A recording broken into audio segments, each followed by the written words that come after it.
You all saw what happened the other day for Apple. So did I. See, I'm an Apple fanboy. I have pencil, iPad, watch, phone, which I'm recording this on, and an iPad, a MacBook that is recording the audio. So I'm a bit of a fanboy.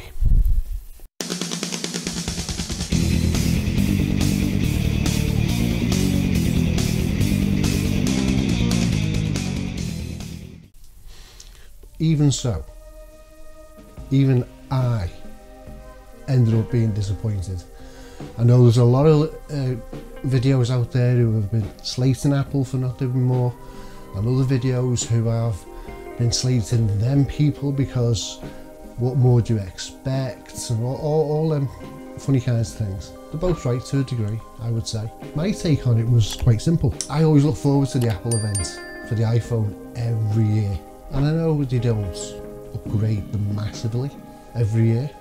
Apple's never done that. But even this year felt like it was a slight bump up in specs. I mean, iPhone 13, I would have called it the iPhone 12S. There's not a lot to differentiate that phone from the 12. So if you've got a 12 now, like I have, you're not going to get the 13. Unless you really have to have it with being a new phone. My take on it was quite easy, quite simple. The iPhone event became an iPad event. Even though there was only two iPads there, the mini and the base model iPad. The mini, I think, is a fabulous thing. It looks brilliant. I had a mini many moons ago when they first came out, and they were really handy size.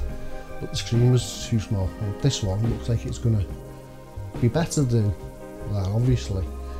So that one, big thumbs up for. Big thumbs up. The Apple Watch, seriously, why would you call it an Apple Watch Series 7? If you didn't know any better and you saw the two of them, you wouldn't really distinguish them. They could have left that out. But they threw it in. You know, it's got a bigger screen, it's brighter, it's dust resistant, and it's still water resistant as it has always been. So, you know, great. But then the start of the show, and it was the longest part of the show as well, because it was the iPhone, it was the iPhone event.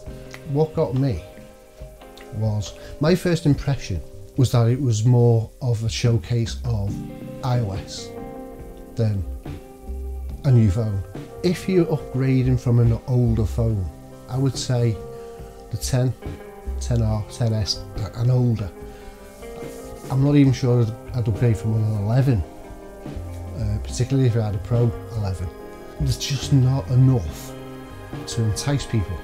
Now, if you think back to when the 4 and 4S were out, no one moaned about the fact that they looked the same.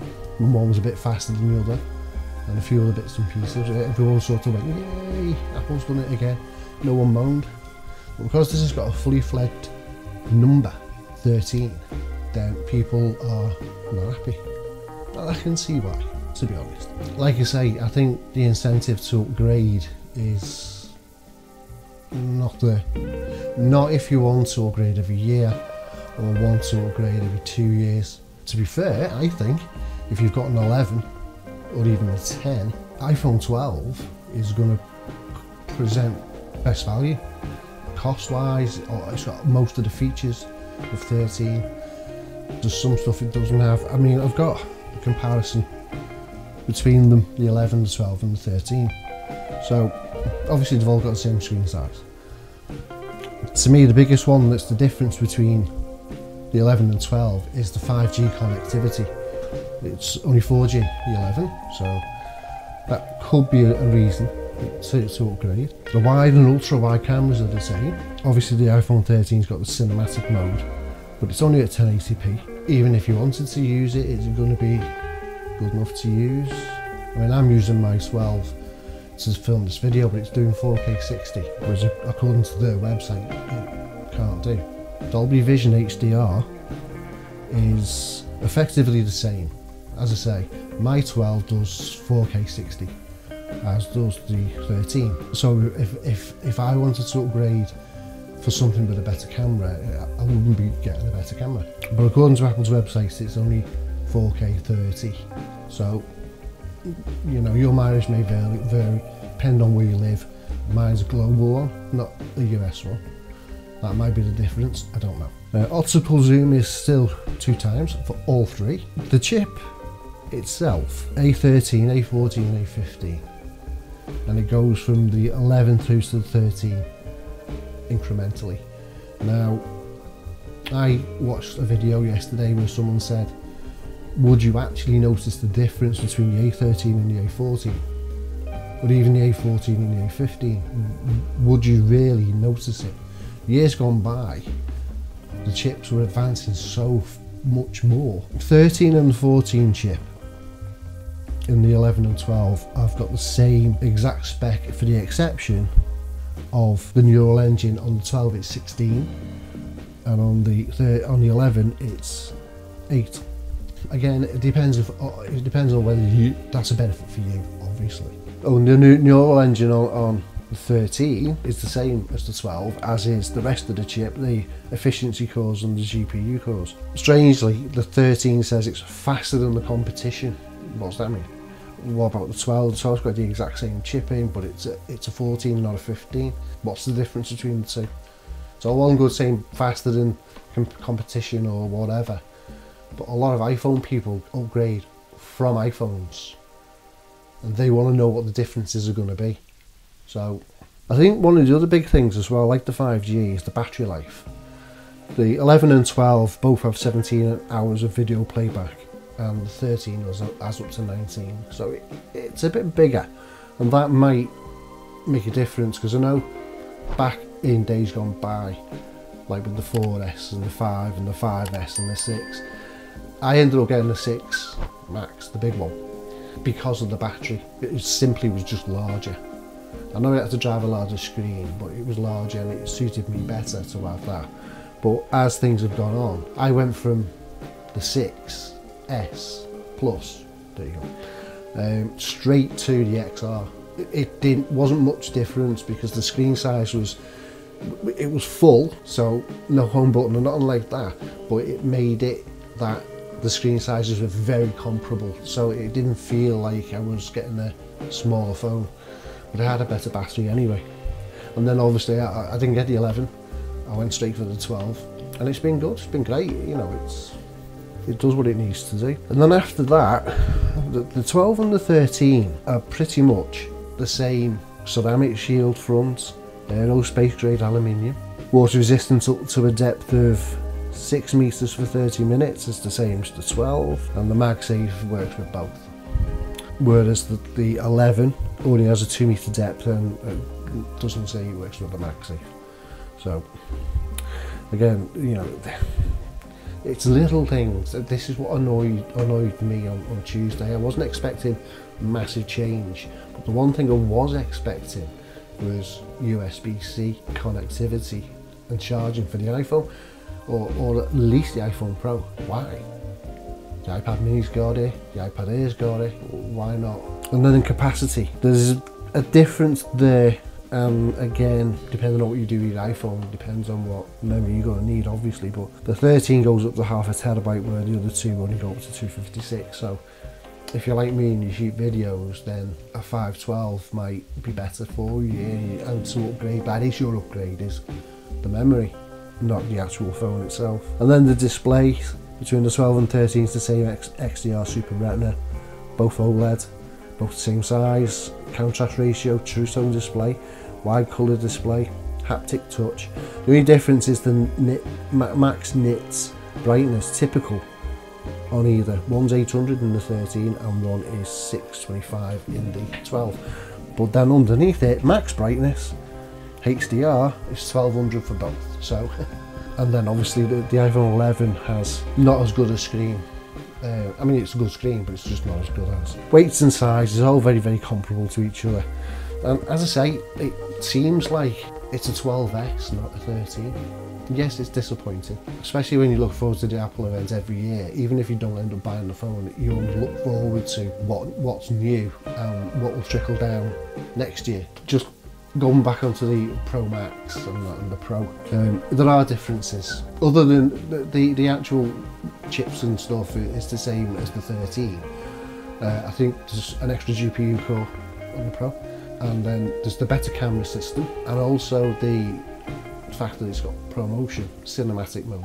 It's a bigger phone, bigger screen, bigger battery, and it can record ProRes video. If you're seriously into recordings and videos, YouTube or whatever, it may make you go from the 12 to the 13. But the caveat with that is that Apple themselves say that if you go for the Pro or the Pro Max and you're going to use ProRes, maybe you want to go for 256, a half terabyte, or even a 1 terabyte, which you can get, which is another reason for the Pro Max. But that's angled at certain people, not necessarily the average iPhone user. Before I started using mine for recording videos, it was a novelty to be able to record 4K at 60, and I didn't really sort of like use it that much. And if I was going to upgrade my camera, I'm not necessarily going to upgrade my phone to get it. But you know, different cases, use cases are different everywhere. So I thought it'd be interesting to talk about it. I've not done any style of video like this before, and I was absolutely that disappointed. And I think the way they were talking up bog standard points, the iPhone 13's got a diagonal camera system instead of side by side, because it's got the stabilization thing, which, you know, again, if you're into your filming, that might be a benefit to you. But to say the diagonal design instead of being on top of each other is a feature, that's a bit like saying, you know, the phone comes with a charging cable. That's about all it comes with. But you know, it seems like a bit of a nonsense upgrade. You know, it's up on the screen, and Tim Cook's going on about how fabulous the new iPhone is, and it can do this, that and the other, and you're like, well, really? Is that all it can do? I still think the iPhone's the best one you can get, simple as.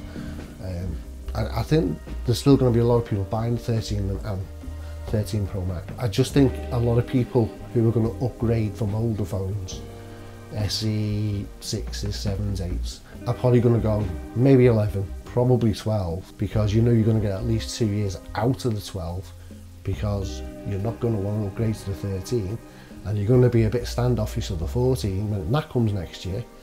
Although personally, and I have no information on this, it's just a personal feeling, after watching that event, I think that Apple are saving stuff for next year. I don't know why. Maybe they're going to go wham, because this year's been so lackluster. Next year will be a huge, you know, mini LED screens, USB-C charging. I know a lot of these things exist in the world, but they don't on Apple, and there are people that only buy Apple. I bought the first iPhone when it originally came out, and I've had an iPhone ever since. I've not had every iPhone. I've not seen the need in some cases, like going from the 7 to the 8 or the 6 to the 7. I had the 6S, would you get the 7? All that type of stuff. So I think people are still going to fill the boots and buy them. I just think there's going to be a good proportion of people who are going to go, hang on a minute, the 12 can do what? And the 13 can do the same, and it's cheaper. The people who'll end up getting the 12, other than the ones who camp out at the shop all night, are the ones who are upgrading contracts for phones. You're going to want to get a new phone with you if you're renewing your contract. I do. That's how I do. I generally upgrade mine every 2 years, and this is halfway through its cycle. So this time next year, regardless of what the 14's got, you know, it's bound to be a bit better than the 13. But whatever it's got, it'll be 2 years, and upgrading from the 12 to the 14 is probably more beneficial. I'd say unless I was going to go for the Pro Max, and then, you know, I'd have no qualms about doing that, which is not likely, to be fair. So, just a quick and dirty video from me. I just thought I'd get my opinion out there. There's millions of people already putting their opinions out there, and people are probably already sick and tired of it. I don't cover Apple stuff on this channel as a rule. Well, I haven't up to now anyway. That might change, I don't know. Everything I wouldn't say everything, but a lot of the stuff I've got is Apple. But I use PCs as well. So yeah, we'll see how it goes. Thanks for watching, you know what to do, and I'll see you soon.